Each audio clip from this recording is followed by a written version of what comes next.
I am Mr. Obsidian. Prepare yourself for the Man of Black.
You ready?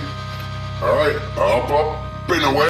Article 4, Clause 1, Article 6, Clause 2, Article 6, Clause 3, Cooper versus Aaron, Marbury versus Madison, Norton versus Shelby County, Sherar versus Cullen, Downs versus Bidwell, Mallowy versus Hogan, Miranda versus Arizona, Simmons versus United States, Blessing versus Freestone, Washington versus Glucksburg, Troxel versus Granville, Stump versus Sparkman, Parham versus Sherar, Holmberg versus Holmberg, a law, rule, regulation, code, statute, ordinance, or otherwise that is repugnant to the Constitution is void. How's about it, Mr. Judge? You want to take a ride on the tornado? Come on, it's really fun. It'll make you puke. Full faith and credit shall be given in each state to the public acts, records, and judicial proceedings of every other state. And the Congress may, by general laws, prescribe the manner in which such acts, records, and proceedings shall be proved, and the effect thereof. This Constitution and the laws of the United States, which shall be made in pursuance thereof, and all treaties made or which shall be made under the authority of the United States, shall be the supreme law of the land, and the judges in every state shall be bound thereby. Anything in the Constitution or laws of any state to the contrary notwithstanding, the senators and representatives before mentioned, and the members of the several state legislatures, and all executive and judicial officers, both of the United States and of the several states, shall be bound by oath or affirmation to support this Constitution. But no religious test shall ever be required as a qualification to any office or public trust under the United States. States, as well as officers of a state or purporting to be of a state or in cooperation with a state, must obey the decisions of the Supreme Court and cannot refuse to follow them. A law conflicting with the Constitution is void, meaning it cannot be enforced. An unconstitutional act is not a law. It confers no rights. It imposes no duties. It affords no protection. It creates no office. It is in legal contemplation as inoperative as though it had never been passed. There can be no sanction on one because of their exercise of constitutional rights. It would be an evil day for American liberty if the theory of a government outside the supreme law finds lodgment in our constitutional jurisprudence. No higher duty rests upon the courts than to exert full authority to prevent all violations of the principles of the Constitution. All rights and safeguards contained in the first 8 amendments to the federal Constitution are equally applicable to all, which means there is not repeat, is not a second-class citizen that is actually considered property, with little to no rights created by the 14th Amendment, even if it was and was identified by it as it, I would still retain my protection against violation of my rights. Where rights secured by the Constitution are involved, there can be no rule, making, or legislation which would abrogate them. The claim and exercise of a constitutional right cannot be converted into a crime that would be a denial of due process of law. The supposed child, but rather Treasury support enforcement, does not give individuals a federal right to force a state agency to substantially comply with the enforcement program. Parents have the right to direct the medical care, custody, physical care, education, and upbringing of their human offspring. The offspring's immediate family, absent proof of compelling explicit acts or danger, should receive custody before the state. A grandparent cannot supersede a parent in authority. A judge is not immune for acts committed in a administrative, legislative, or non-judicial capacity. That would be a violation of the separation of powers doctrine. The statist notion that governmental power should supersede parental authority in all cases because some parents abuse and neglect children is repugnant to American tradition. The administrative child support process, arrears, wage garnishments, bank levy warrants for arrest on administrative subpoena are unconstitutional and violates the separation of powers doctrine. An unconstitutional law is void. Article 4, Clause 1 enables Holmberg versus Holmberg. My 14th Amendment right to direct the care and custody of my child is being violated and impeded under the 42 U.S.C. 654 state plan by the effects of the 42 U.S.C. 666 requirements, resulting in the violation of my First Amendment right to be free from the market of beast, and my 13th Amendment right to be free from involuntary servitude, peonage, and slavery under color of state law, which means I can sue them under 42 U.S.C. 1983, and they get no immunity. They get no immunity because of 42 U.S.C. 659, B and I Section 4. They have agreed and consented beforehand to being private persons which have no immunity. And unconstitutional laws void the child support. People are stepping on your rights. You're just going to let him do that? Are you going to serve him due process? Who wants to take a spin? Mr. Barr, remember, you want to take a spin on the tornado. Let's go, yeah, take a spin with me. Yeah, he hopped on.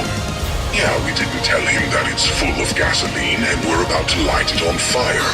Unfortunately for Mr. Barr, remember, I don't think he'll be practicing law anytime soon since he's a walking violation of the separation of power doctrine. But that's a different move.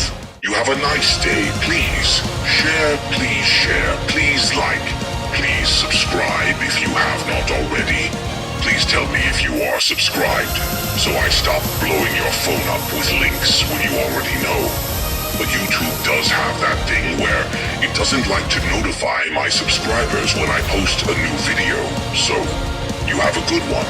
Anybody feed the like button, and then while it's on the toilet, put a mousetrap under the bed, so when the light button gets into bed, it steps on the mousetrap. Maybe that'll teach the like button to be pressed more often. Always late. Always late.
I am Mr. Obsidian.